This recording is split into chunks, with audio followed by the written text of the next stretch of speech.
Minuna ning ginulis king winning column Pampanga Giant Lanterns kontra San Juan Knights king best of 3 series ning North Division Finals ni Maharlika Pilipinas Basketball League o MPBL. Mera pati yung Game 1 king Jam-Pack Brenzigya Convention Center king syudad ning San Fernando niyang Sabado November 11. Bistaman antiya mong ablasan king basketing milyari, meging kontrolado da naman ning katamong kabalening may sabing pialong. Panayang liamado in Pampanga Giant Lanterns o PGL and that mayari ang quarter. 20-24 yung score king first 10 minutes ng Pialong at 37-43 naman kaya rin na ning first half. Dinikit naman king end of third quarter ring San Juan Knights king score na 58-61. Minalagwa naman din kaya katamong kabalen at linamag na pangapulo king less than 5-minute mark na ning Pialong paulin ring 3 points ng Arwin the Spider-Man Santos. Sibukan da pang tagal ding San Juan Knights dapat elapesin dak at pepakit lang composure din kaya katamong pambato. Mayari yung Pialong king score na 86-82. As expected, pang MVP naman yung performance ng Justin Balti Baltazar na ginawang 23 points, 20 rebounds at 3 assists. Double-double yaman yung maging performance na ng Kapampangan Cebuano ay JB Bahayo ang may ka 14 points, 11 rebounds at atin pang 3 assists. Same lang naman ata Kapampangan Cebu eh. Palaban. Laging binibigay yung 100%.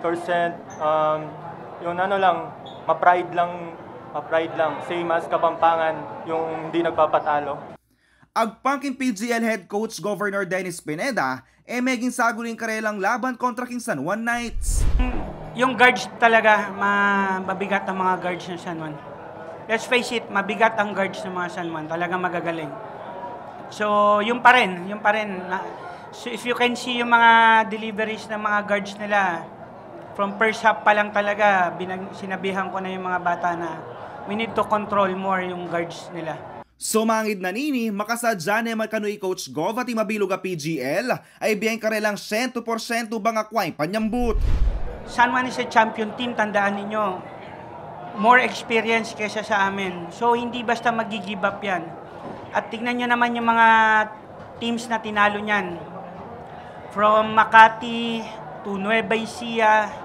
So hindi aabot dito yan sa finals para sabihin nyo susuko lang basta-basta yan. No.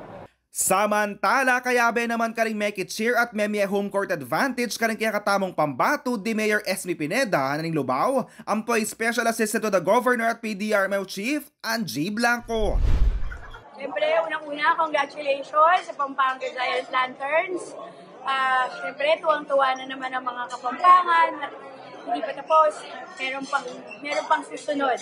Pero asahan ninyo, diba? Buong Pampanga nakasuporta sa inyo. At hindi lang suporta, yung pupunta doon physically kasama kami, as always. Malapit lang yung San Juan sa Pampanga. So, lahat ng mga supporters po ng Pampanga, punta po tayo sa San Juan. Marapat yung Game 2 na ng MPBL North Division Finals king Phil Oil Eco Oil Arena king San Juan Gening Martis, November 14. Kaya bay Paulo G. Santos, yakoy kaya kayong talasuyoy JM De Jesus, ating pusong makabalen.